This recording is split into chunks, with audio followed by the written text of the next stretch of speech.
ನಮಸ್ಕಾರ ಎಲ್ರಿಗೂ. ಎಲ್ಲರೂ ಆರಾಮಾಗಿದ್ದೀರಾ ಅನ್ಕೊತೀನಿ. ಎಲ್ರಿಗೂ ಶಿವರಾತ್ರಿ ಹಬ್ಬದ ಶುಭಾಶಯಗಳು.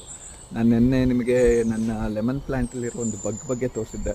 ಸೊ ಇವತ್ತು ನಾನು ಲೆಮನ್ ಪ್ಲ್ಯಾಂಟನ್ನೇ ತೋರಿಸ್ಕೊಡ್ತೀನಿ. ಸೊ ಇದು ಲೆಮನ್ ಪ್ಲ್ಯಾಂಟು ನಾನು ತಂದಾಗ ಚಿಕ್ಕದಾಗೇ ಇತ್ತು. ಇವಾಗ ಸ್ವಲ್ಪ ದೊಡ್ಡದಾಗಿ ಚೆನ್ನಾಗಿ ಈ ಸೀಸನಲ್ಲಿ 2 ನಿಂಬೆಹಣ್ಣು ಕೂಡ ಬಿಟ್ಟಿದೆ. ಸೊ ಒಂದು ಏನು ಫೇಸ್ ಮಾಡಿದ್ದೆ ನಾನಿದು ಫಸ್ಟು ಅಂದರೆ ಬ್ರ್ಯಾಂಚಸ್ಸಲ್ಲಿರುವಂಥ ಲೀವ್ಸ್ ಎಲ್ಲ ಉದುರೋಗೋದು, ಟಾಪಲ್ಲಿ ಮಾತ್ರ ಇರೋದು. ಸೊ ನಾನು ಅವಾಗ ಸ್ವಲ್ಪ ಹೆದರ್ಕೊತಾ ಇದ್ದೆ, ಏನಾದರೂ ಹಾಳಾಗಿ ಹೋಗ್ತಾ ಇದೆಯಾ ಅಂತ. ಬಟ್ ಆ ಥರ ಏನೂ ಇಲ್ಲ, ಮತ್ತೆ ಚಿಗುರತ್ತೆ. ಬ್ರ್ಯಾಂಚಸ್ ಇರೋದು ಎಲ್ಲ ಹೊಸ ಎಳೆಗಳೆಲ್ಲ ಚಿಗುರತ್ತೆ. ಸೊ ಇದರಲ್ಲಿ ಏನು ನಾನು ತುಂಬ ಬಗ್ಸ್ ಅಂತ ಏನು ಫೇಸ್ ಮಾಡಿಲ್ಲ. ಬಟ್ ಸ್ವಲ್ಪ ಈ ಸ್ಪೈಡರ್ ಮೈಟ್ಸ್ ಅಂಥದ್ದೆಲ್ಲ ಒಂಚೂರು ನೋಡಿದ್ದೀನಿ. ಆಮೇಲೆ ಮೀಲಿ ಬಗ್ಸ್ ಆ ಥರದ್ದೆಲ್ಲ ಸ್ವಲ್ಪ ಲೈಟಾಗಿ, ಏನು ಜಾಸ್ತಿ ಏನು ನೋಡಿಲ್ಲ. ಇವಾಗ 2 ಲೆಮನ್ ಕೂಡ ಬಿಟ್ಟಿದೆ ನೋಡಿ, ಚೆನ್ನಾಗಿ ಬಿಟ್ಟಿದೆ.